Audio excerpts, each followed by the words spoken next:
To'yga tayyorgarlik bor, turmushga tayyorgarlik yo'q. Bizdagilar o'ylaymizki, to'yga tayyorgarlikni turmushga tayyorgarlik deb bilamiz. Ota-onalar ham shu. Bolam tayyor emas desaga sepini nazorat etgan bo'ladi yoki ishini nazorat etgan bo'ladi.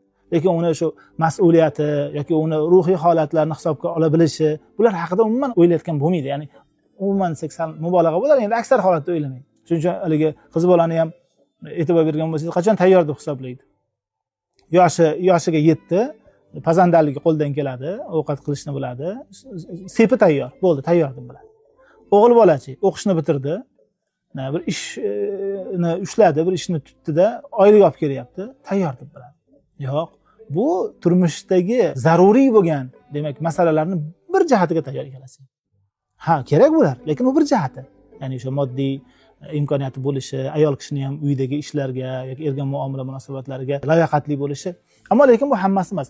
Demakki, lekin hammasi qachon bo'ladi? Yigit ham qiz ham aqliy, ham jismoniy, ham ruhiy jihatdan tayyor bo'lsa, ya'ni to'yintirilsa, o'rgatilsa, undan keyin oilaga tayyor bo'ladi.